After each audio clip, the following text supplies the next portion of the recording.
Sentite qua. Al ricevimento offerto per l'elezione del senatore Davidson, tra le altre personalità era presente, oltre ai funzionari governativi e al procuratore distrettuale, Calogero Miceli, noto esponente della... Sto figlio di chiave che è Don Calogero Miceli. Si è dato alla politica. La protezione dei pezzi grossi vuole farci concorrenza. Se vuole la guerra, guerra sarà.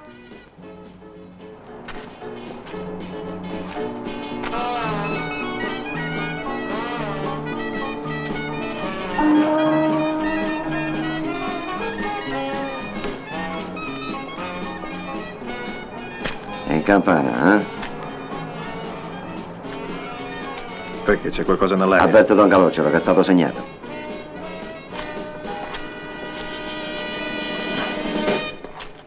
Come hai detto? Me ne fotto se sta con l'amica. Corri da lui. E avvisalo che a quella riunione la serie scotta, hai capito? Mi raccomando a te, eh? Trovare la merce diventa sempre più difficile. Adesso anche i piccoli cominciano ad alzare la cresta. Sì. Che buffo. Lo guaio è che se non eliminiamo il traffico spicciolo poi finisce che li beccano. I veri piatti vengono a ficcare il naso nei nostri affari. E che le dico se la sti quattro le cose ancora marciano per fortuna. Ah, il mondo sta Signori.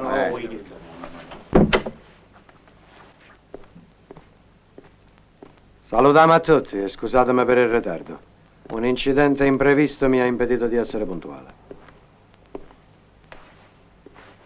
Vedo che manca vostro fratello, Don Gaetano. Tony Liguoro non è potuto venire, è a letto con l'influenza. E basta uno della famiglia, no? Mio fratello mi ha lasciato una delega in perfetta regola.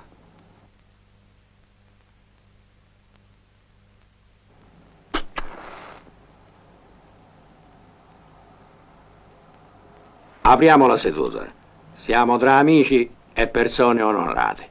Ognuno esponga chiaramente il suo pensiero, in quanto alla delega è già stata verificata. Allora procediamo.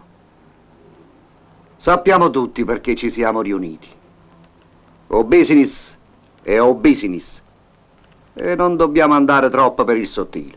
Trascurare la droga significherebbe farsi anticipare da altri gruppi, questo è chiaro. Mio fratello Antonio sarà una testa calda, però ha coraggio e vede giusto. E io sono solidale con lui. Mi sono spiegato bene. No, non sono d'accordo. Quello è un campo che comprometterebbe i nostri rapporti con certi ambienti molto importanti, che ci hanno permesso di arrivare dove oggi siamo arrivati. Parlate solo per voi, Don Calogero. Io non ho bisogno di nessuno. La legge me la faccio per conto mio. Qualche volta serve pure da metterlo con lo sputo. Ha portato degli utili specialmente a voi, mentre il nuovo affare è un dolce troppo appetitoso e la torta è preferibile mangiarla fra di noi. Io e mio fratello Antonio abbiamo già un piano. Basterà agire di comune accordo e in breve tempo ci sarà da spartire fra tutti un bel mucchio di dollari. Fra tutti o solo fra di voi? Che volete dire? Da parte nostra abbiamo sempre rispettato le regole. Non abbiamo mai barato al gioco noi. E gli amici qui presenti possono testimoniarlo. Con prove alla mano. Giusto, Don Gaetano. Però sappiamo tutti come ha rimiscati i carte. Certe vostre insinuazioni non mi garbano, Don Calogero. Andateci piano. Questo è un consiglio. Ma signori miei, vi prego, un po' di calma. Gli animi sono troppo accesi.